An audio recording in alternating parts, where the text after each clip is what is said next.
teman-teman, balik lagi di channel ini. Di video kali ini, kita akan menyimak pembahasan dari Dr. Abraham Simatupang mengenai topik yang sangat penting, yaitu sexual education bagi disabilitas. Pentingkah? Banyak orang masih menganggap topik ini tabu, padahal edukasi yang tepat dapat membantu meningkatkan pemahaman, menjaga kesehatan, serta melindungi hak dan keselamatan penyandang disabilitas. Yuk, simak pembahasannya sampai selesai.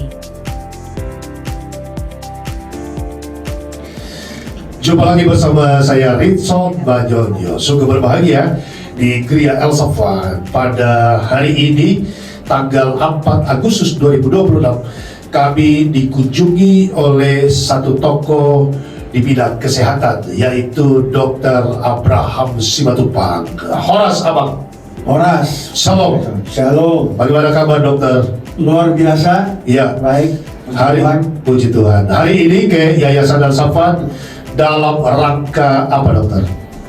Jadi saya diundang oleh Yayasan Al Safwan melalui sahabat saya juga, Ibu Diana Pardede. Iya. Juga lewat Pak Rikson. Siap. Satu topik yang penting, menarik dan penting tentang pendidikan seks atau sexual education. Sexual education kepada disabilitas netra dan karyawan-karyawati. Ya. Gitu ya dok ya? Betul. Ya, apa urgensinya disabilitas harus punya pemahaman dan konsep tentang sexual education ini?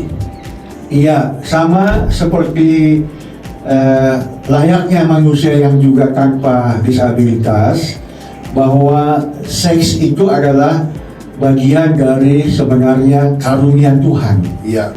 Harus kita tempatkan sewajarnya Iya. di dunia yang semakin tidak wajar dalam hal memahami seks, perilaku dan seks. Iya. Karena itu saya sendiri juga merasa terpanggil untuk menyampaikan informasi ini kepada kawan-kawan disabilitas, khususnya yang tunanetra maupun para karyawati di Yayasan Al Safwan, karena itu sangat penting. Dokter, apakah disabilitas itu baik yang netra, rungu, bicara, fisik, mental, intelektual dan lain-lain, apakah juga fungsi seksualnya itu berfungsi normal seperti manusia pada umumnya atau seperti apa dok?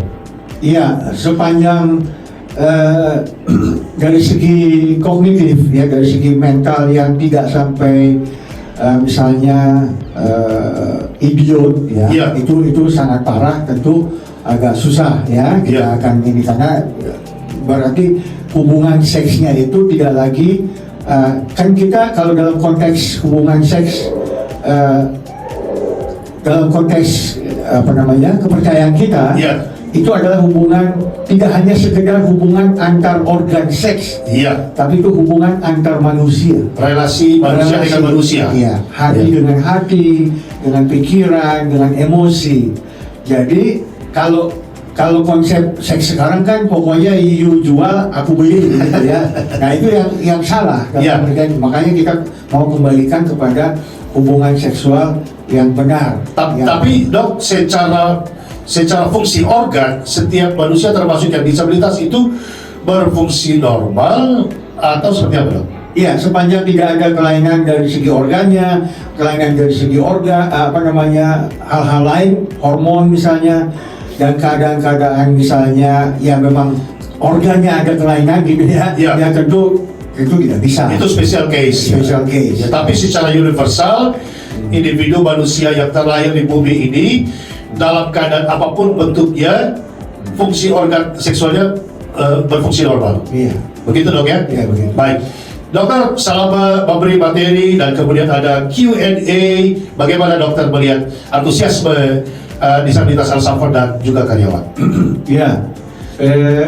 Memang buat saya satu jelas tantangan tersendiri ya, Pak Rikson, karena tentu akan lebih mudah buat mereka bila tidak tunanetra. Yes. Karena yang saya tampilkan kan selalu mau tidak mau itu gambar, visual lah. Ya visual. Ya. Tapi oke lah. Saya akan tadi berusaha bahwa yang visual tadi saya jelaskan secara kata-kata Ya. dengan sedikit berseloroh, Ya. dan itu saya harap itu menjadi masuk ke dalam pemikiran teman-teman tunanetra. Luar Ya, biasa. dan itu kelihatan dari waktu sesi tanya jawab. Yes. Ya, waktu sesi tanya jawab. Ngeri-ngeri sedap nggak pertanyaannya, Dok? Ya, ngeri-ngeri sudah.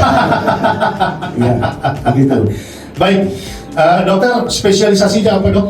Saya di bidang, saya dokter, kemudian saya ambil S2 di Jogja, UGM, itu mengenai farmakologi klinik. Ya, Secara singkat, farmakologi klinik apa? jadi itu ilmu yang mempelajari mengenai obat dan juga secara klinis. Oh, Jadi menggabungkan antara obat dengan klinis. Kalau farmasi kan murni hanya obat. Ya. Kalau ini karena sebagai dokter saya tahu apa itu penyakit, apa Ya. itu.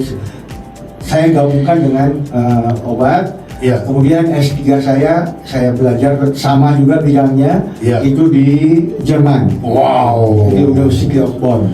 Iya, luar biasa. Dokter ya, Dok ya? Iya. Oke, baik, Dok. Terakhir kepada kolega-kolega di luar sana, apa yang dokter mau himbau kepada mereka juga supaya mereka punya pengetahuan, punya pengalaman, punya ilmu, punya segala macamnya, agar juga bisa melakukan pengabdian masyarakat seperti dokter di Yayasan Al-Safa. Iya, ya memang terus terang ini tadi saya bilang saya sendiri sebagai pribadi kalau untuk bicara di depan orang yang bukan disabilitas itu Sudah biasa. sudah biasa, Yes. ya, lebih mudah Ya. dalam menyiapkan dan waktu menyampaikan. Tapi dengan disabilitas itu perlu effort yang lebih. Gitu, Berarti ya. pengalaman yang baru ya? Ya, pengalaman yang baru. Ya. Mungkin juga akan jauh lebih sulit kalau tunarungu. Iya. Mungkin secara visual oke, ya kan, karena Ya. mereka bisa melihat, tapi mesti ada penterjemah. Oke. Penterjemah bahasa apa? Sign language. Bahasa isyarat. Ya, bahasa isyarat. Ya. Gitu. Dokter bilang apa sama kolega-kolega supaya mereka juga bisa care, bisa peduli Ya. kepada masyarakat, kepada kelompok-kelompok, kepada komunitas. Ya, jadi saya persilakan teman-teman sejawat kami Iya. untuk juga punya kerinduan, punya program kalau perlu ya, Ambil bagian. untuk ambil bagian dalam melayani teman-teman disabilitas. Apapun itu yang bisa kita bagikan, yang bisa kita sumbangkan kepada mereka, ilmu Baik. pengetahuan yang kita punya. Satu kalimat terakhir, Dok. Bagaimana melihat hospitality, kemudian kebersihan pada pelayanan di Yayasan Al-Safa ketika dokter berkunjung ke Yayasan Al-Safa? Sangat baik, ya, sangat baik. Karena Pak Rizal mungkin lupa, Iya.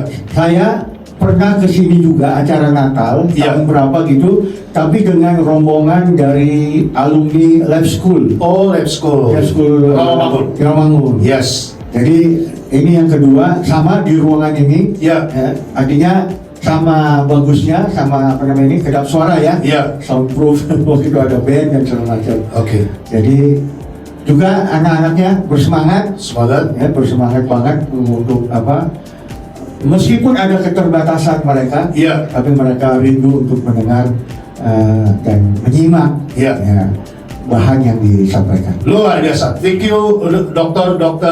Abraham Simatupang atas kehadirannya di Al-Safa.